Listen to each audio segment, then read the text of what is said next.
Can modern technology bring us closer to our past? Can we use virtual tools to preserve our living cultural heritage? And how can future generations view and interact with humanity's most amazing wonders? Hello, I'm Stephanie C. Adderton, and welcome to Living Heritage Live, where we'll be answering these questions with technology experts and teams of talented students who'll be using industry-leading 3D software to digitally preserve some of the world's most ancient heritage sites. But first, let me introduce you to Victoire de Margerie from Dassault Systèmes. Victoire has been leading the initiative to preserve our past as part of a larger effort that Dassault Systèmes calls The Only Progress is Human. Let's meet her. Hello everyone, and a very warm welcome to you all. Living Heritage is part of a larger effort at Dassault Systèmes to demonstrate our belief that the only progress is human. Not only is this project an opportunity for you to bear witness to that belief, but it's also our way of having you experience it firsthand. Our goal is to ensure we always keep human progress at the heart of the technological progress we pursue.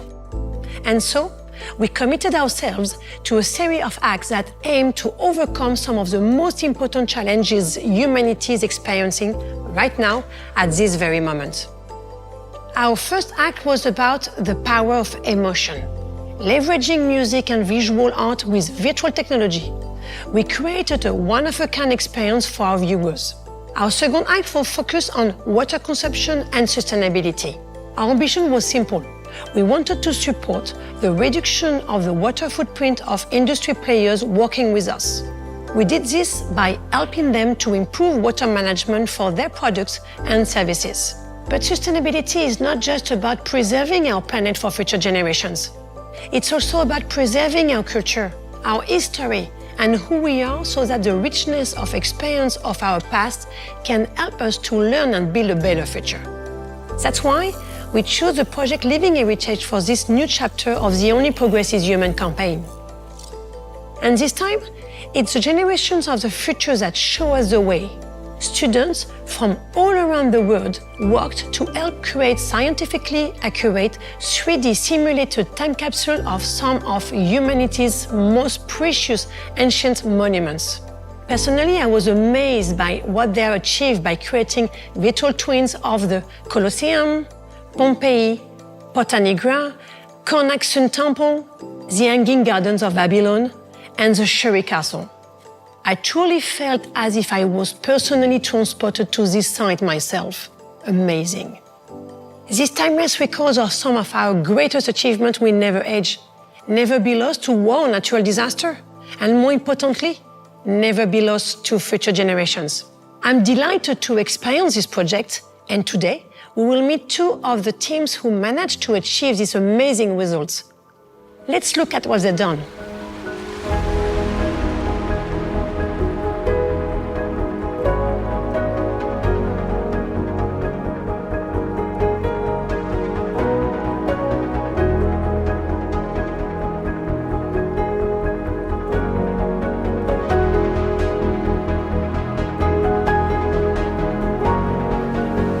Thank you, Victoire.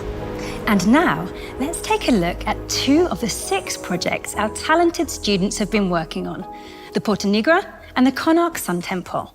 But first, let's look at the history behind both of them. Our journey through time starts here in eastern India, with the spectacular remains of one of human history's greatest buildings, the vast Sun Temple of Karnak. Standing an impressive 30 meters high. It was originally more than double that height, but it still stands today as by far the largest solar temple in the world.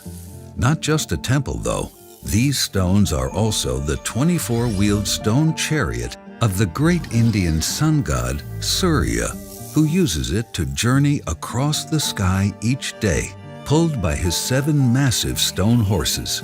This great stone solar chariot is adorned with thousands of beautiful stone sculptures, portraying everything from gods and goddesses to royal figures and scenes of celebration. Originally, though, the great temple was constructed by a local king who wanted to utilize a relatively minor Indian deity, namely the sun god, to unite his people. Like all our cultural treasures, the Konark Sun Temple is a wonder of the world, and not just because of its sublime art and architecture, but also because of its historical and political value, and a reminder that though we can be very far from each other, some things remain universally human. Let's move on to another corner of the world in Germany. We're here with the Porta Nigra, a symbol of the power and glory of one of the world's greatest ancient civilizations, the Roman Empire. Impressive though this building still is, it was originally part of an even larger structure, the city walls of one of the empire's greatest urban centers, Trier, in what is now modern Germany. The Porta Nigra and the rest of the wall were built around 169 AD, and at the time protected an area greater than any other Roman city, including Rome itself. One of the biggest construction projects ever undertaken by the Roman Empire, the Great Gate was a key monumental entranceway to the city, a door to the civilization, commerce, and culture it protected for tens of thousands of Trier's inhabitants who lived inside, and the opulent majesty of the imperial palace. However, it functioned for much of its history as a church. As empires rose and fell, its conversion to religious use saved it from destruction, for Trier's 3 other city gates have all long vanished. But when the Roman Empire began to collapse, its defenses were breached, and the Roman city was largely destroyed. So in that sense, the Great Gateway is a monument to the glory of Rome, but also to that empire's eventual destruction and the need to adapt if you want to survive.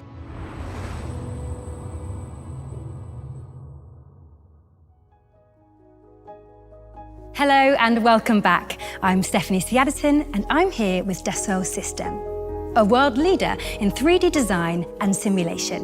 For those of you who have just joined us, you're watching Living Heritage, a challenge we issued to students across the world to 3D design and model some of our world's most ancient heritage sites.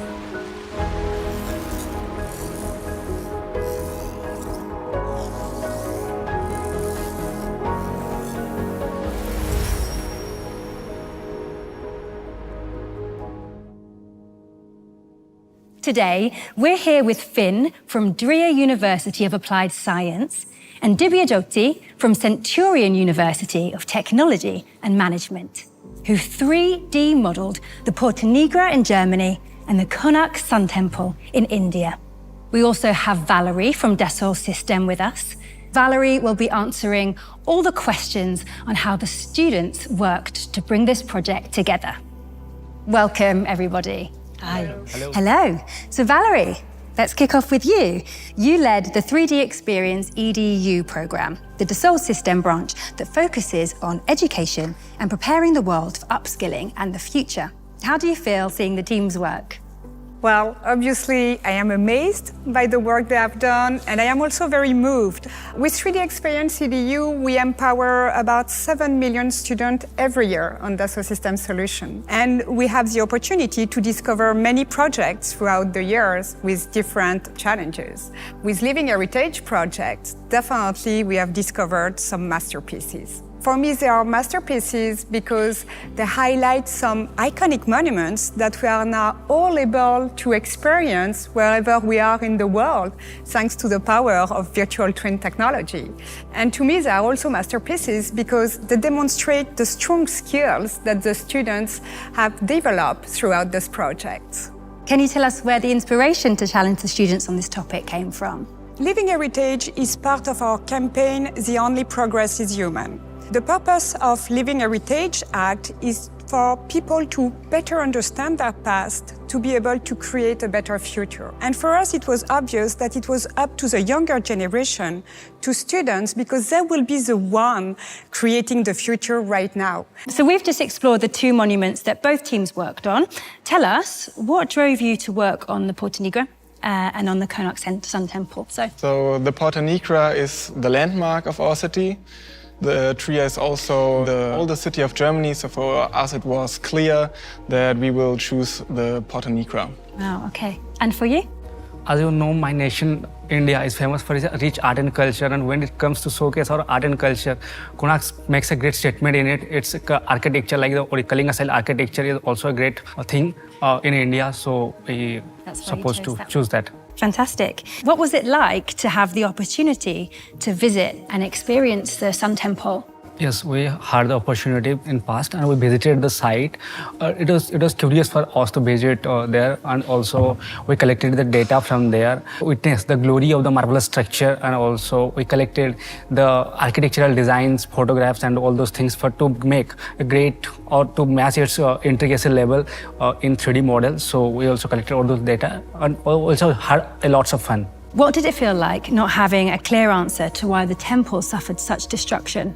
As you know, my nation, India, is invaded by some great rulers in the past. So, and also the temple was not destroyed in one time. It was destroyed in several calamities or several times looted by some great rulers, and also that. So we don't have the actual reason why the structure get demolished. So that's why. What does the Porta Nigra represent for locals today? The Porta Nigra is the landmark of Trier, so the locals highly identify with the Porta Nigra, and it represents the connection to its Roman past, and that's very important to the locals. How does that duality of what it represents historically, how does that make you feel? The Porta Nigra was originally a city gate and then developed into a church. You have this huge difference. On the one side, it's a place where battles find place, and on the other side, it's a place to pray and to find peace. So it's a bit curious, but it's also interesting, and it helped us to get more into this project. Now, one final question for you, Valerie. Why do you think creating virtual twins of historical monuments is important? For us, it was very important that students understand the power of virtual twin experiences. Indeed, in Dassault Systèmes, we believe that virtual worlds are here to expand and improve the real world. Thanks to virtual twin experiences, you are able to recreate what does not exist anymore, and this is what the students have done with their project, and you are also able to create what does not exist yet. This is the power of virtual twin experiences. Understanding the past, demonstrating your skills, modeling the past, and also being able to create a better future. Wow, thank you so much for that. Thank you all so much for taking the time you took to tell us about your respective journeys. So thank you for the work you're doing and sharing your stories with us. Now let's take a look at what it took to make all this possible.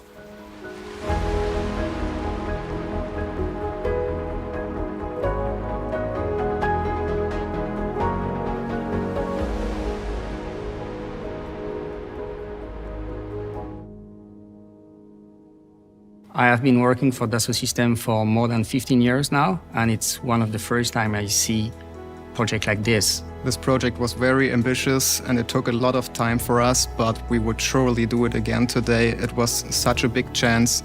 And yeah, after looking into the project, we feel that, oh God, we did this. That's so good.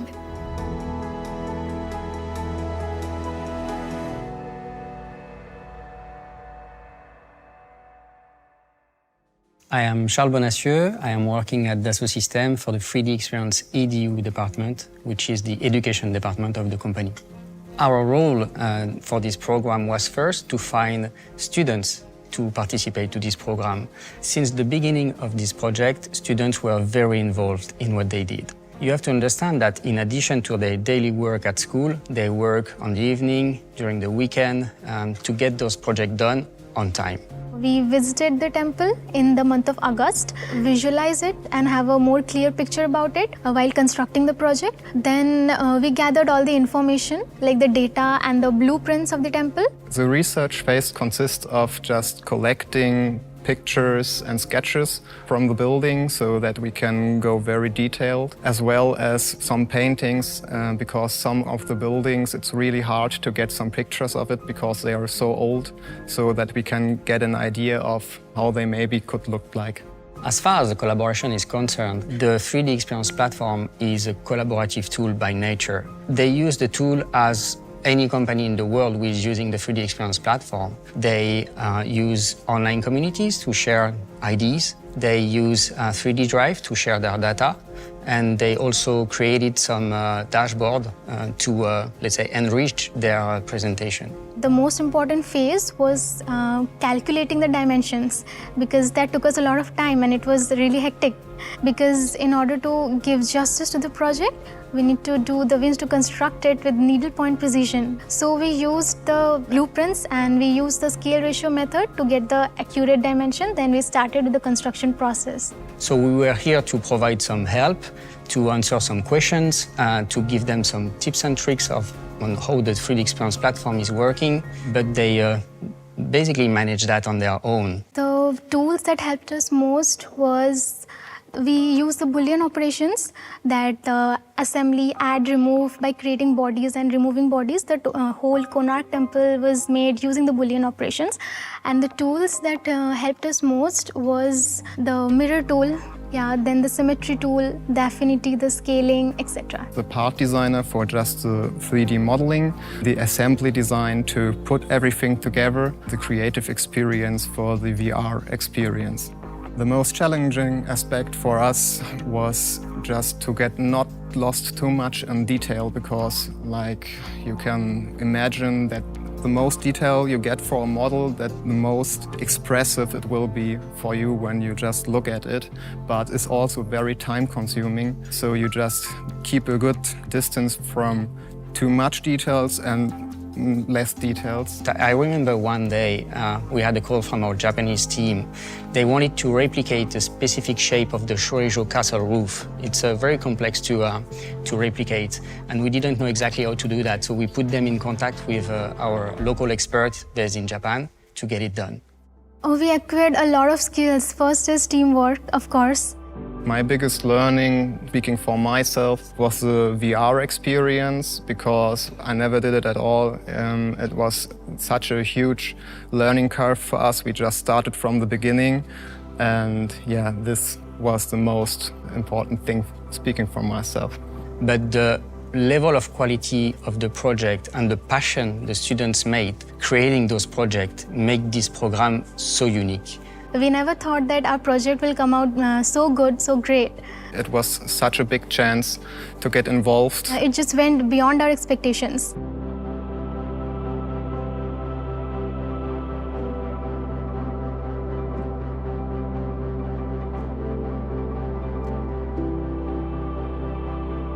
Welcome back, everybody. We just had a glimpse of the inspiring journeys of two incredible teams of students who utilised new and innovative technology to preserve historical monuments. With the help of Dassault Systèmes 3D Experience platform, Finn and Divyajyoti, together with their teams and mentors, have built the virtual twins of two historical monuments, the Porta Nigra in Germany and the Konark Sun Temple in India. Some of the students are here with us, and we also have their mentors who supported them in their journey to bring these monuments to life. They're here to explain their experience while working on these projects. So, I have to ask, was it difficult to capture the spirit of the monuments in 3D? Yeah, it was quite difficult for us, especially since we had 4 different epochs. So every epoch has a different architectural style, and we had to do a lot of research, but in the end we got some great results. Excellent. And what about for you? No, I would not say it was difficult, but it will be adventurous for us, I can say. Like structural design, to design the structures and the different style of architectures, like the horses, like the sun idol. So it is not difficult for us, but with motivation and also with enthusiasm, we all feel great. Yeah, was it difficult to virtually rebuild the historical site you chose? Yes, so the most challenging point of it was the amount of parts we had to create. As I said before, we have 4 different epochs, and the main body was always similar, but the rest was completely different, so that was a lot of work. Did you manage to capture all the architectural details in your virtual model? Yeah, we tried our best to capture all the details, but As you know, 1,200 artisans take 12 years to complete the structure, so it is not possible to complete the whole model within 2 months or 3 months. So we tried our best to keep all the glories in one frame. So. And for the same for you guys? Yeah, the same for us. You can also add some details, but like the time doesn't permit us to add those details, we can say. Right. it's not possible to get everything, but I mean, I to was get them blown away by the level of detail. Yeah. I mean, fantastic stuff. How historically accurate were you able to get with the tools that you had? For sure, we tried to be as accurate as possible. We had some data like pictures or some sketches, and that was so we had many information and also an 8K scan, and that helped us a lot to be as accurate as possible. Yeah, as you know, to construct something accurate, we need, first of all, data. So we visited to the site and collected some photographs, and also there was a museum from where we collected the structural dimensions, but that was not sufficient. That's why we used the ratio proportion to extract all other data to construct the complete structure and to meet the accuracy level. And also use the Dassault tools like the structural designs, also the X-shape design, X-design, human design, those things to construct all the bodies or all the elements which we added or assembled after the latter to make this great structure. Wow, that's great. And the question for the German team, I hear that you recreated the different stages that Porta Nigra went through over time. I mean, that's pretty cool. Why did you choose to do so, and how did it impact on the modelling?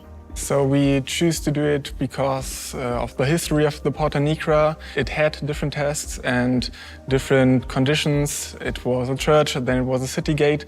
So we wanted to do a time travel where you can experience this history, and that's why we choose to do it. And cannot imagine how surprised we were about the results when there was the first presentation of the project with the 4 different time zones and in such details.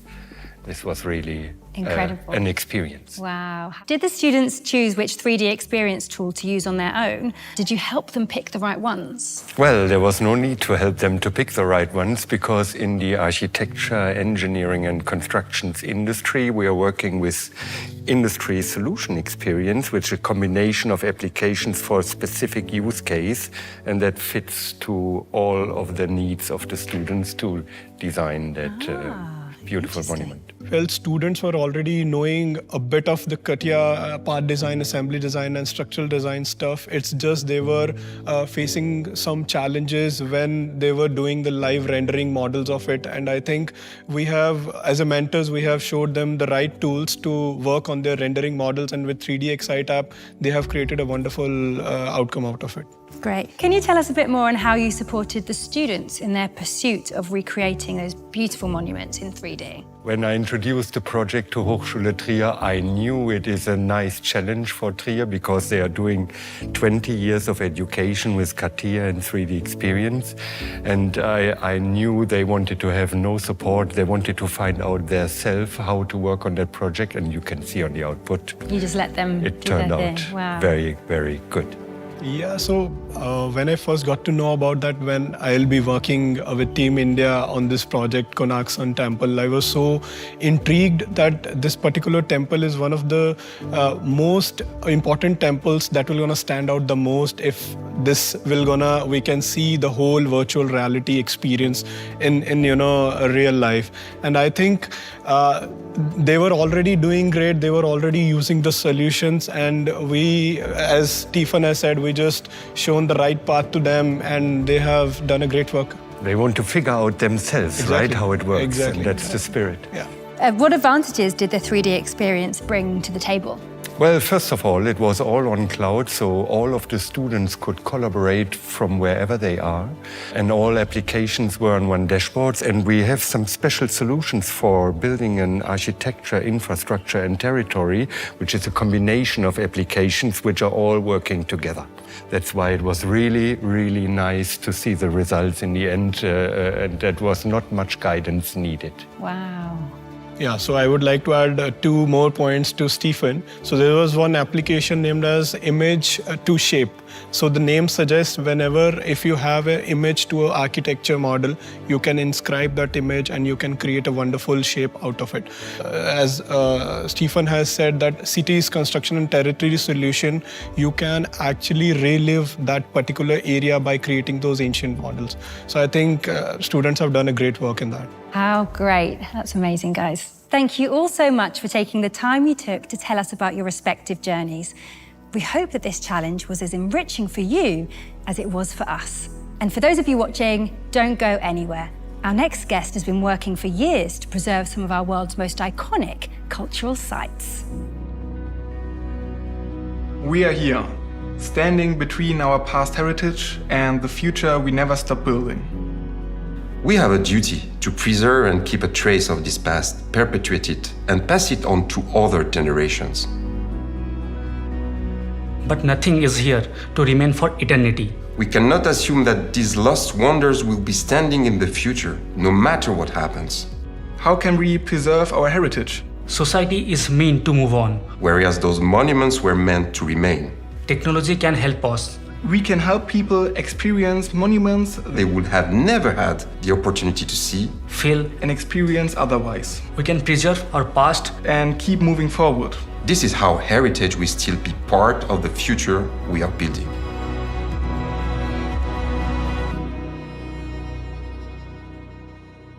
Hi, Mehdi. Hi. Hi. Mehdi, for years now, you've been leveraging virtual twin technology to preserve historical sites while advancing education and bettering our understanding of our shared past. Now, what are your thoughts on the students' work here today? It's really an amazing work, and especially seeing that those students who have no really knowledge in archaeology, they are not scientists, they are not specialists, they have been able to achieve those great results using the 3D technology with their great mentors too. So I've been really impressed by their work. Can you tell us a bit more about the work that you've been doing here at Dassault Systèmes? So I've been at Dassault Systèmes since 20 years, I think, and during all the jobs that I had at Dassault Systèmes, my role was always to mix different disciplines, people coming from different areas like archaeologists, artists, mixing all those people in order, in fact, to enhance innovation, the innovation process. Now, tell me if I'm correct here. I've heard that you've been part of a mission and you've made a discovery. Is that right? Yeah. In 2017, in fact, we have published in Nature a big discovery that has been made inside the Great Pyramid of Egypt. The Great Pyramid exists since 4,500 years, but we still don't know how it has been built. That's why we've taken the decision to gather a team of experts from different fields, different institutions with different kind of skills. No archaeologists, no Egyptologists, but people with many skills from different areas. So we had artists, we had physicists, we had people specialized in engineering, and we found a very interesting technology based on the particle called the muon that allowed us, in fact, to see inside the wall, to see through the wall, and to scan the pyramid. And this is how we've seen in 2016 a big structure inside the Great Pyramid just above the Grand Gallery, which is very huge. We called it the Scan Pyramid's Big Void. We don't know the purpose of this big void, but we know that it's here. So it was a kind of innovation exercise showing that if you challenge the statu quo, if you have new kind of people looking differently for a subject, then you can make some discoveries and you can manage innovation. Wow, that's fascinating. And what about your newest project, the Lascaux Cave? The Lascaux Cave is a project that we have initiated 2 years ago with the French Ministry of Culture. We have gathered all the data coming from the virtual skin that they have built a few years ago. And the idea was to provide a new kind of immersive tool, collective tool, walking freely in virtual reality for the scientists and the people in charge of the preservation of the cave, but also for the general public. And we propose now this experience in Paris, 2 days a week for the general public, but the rest of time we use this virtual twin for working.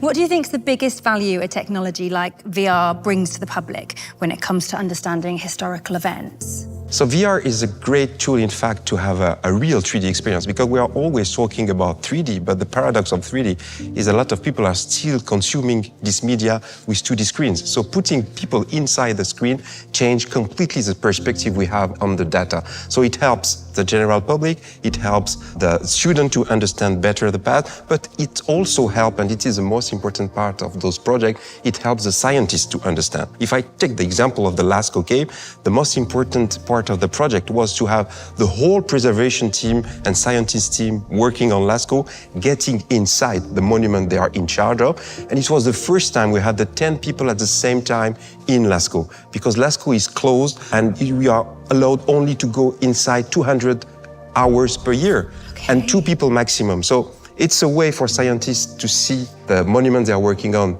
with a new perspective, but it's also a great media for students and to understand. Yeah, of course. How do you find the balance between the immersive and entertaining experience and remaining accurate and faithful to reality? The first thing is really to be accurate, to work and to collaborate with scientists, to put in image, in VR, in virtual twin, the latest hypothesis about history, etc. Then, when you got this very accurate model of heritage buildings, etc., then you can have the public getting inside. But our purpose at Dassault Systèmes is not to create entertainment, is to be accurate, is to use those virtual twins to enhance the world, to have new kind of collaboration between a lot of disciplines. But then we can also share those kind of story with the general public, who is very clever and want to understand, but we are not making entertainment. Yeah. So this is my last question. How do you think virtualization technologies will help advance research around heritage sites? Let's say that for heritage, the era of Indiana Jones, meaning people just alone making big discovery, understanding the past, is over. Now it's the collaboration time. So we need tools to have people collaborating, making simulations, exchanging between them, or whatever country where they live. So we need those tools, in fact, to enhance the collaboration, to enhance the innovation process, and getting inside the data, change the perspective, and this is how we will make new discoveries. Wow. Thank you so much, Marie, for talking with us today. It's been You're welcome. very, Thank you. very Merci insightful. beaucoup. Thank you, merci. Well, it seems like we are coming to the end of our live broadcast. It has been absolutely thrilling to see how the Living Heritage Project was brought to life and to meet the brilliant minds from around the world who work to bring the past, the present, and the future together in this one unified experience. I'd like to thank everyone involved for making it all possible. Do you want to experience the 3D recreations yourselves? They're linked below. Thanks again, and we'll see you for our next act.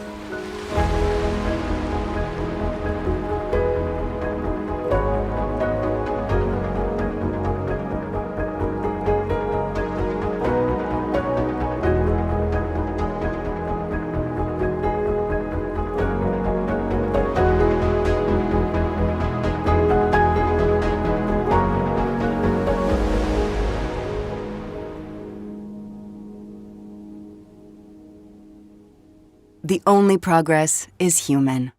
Dassault Systèmes.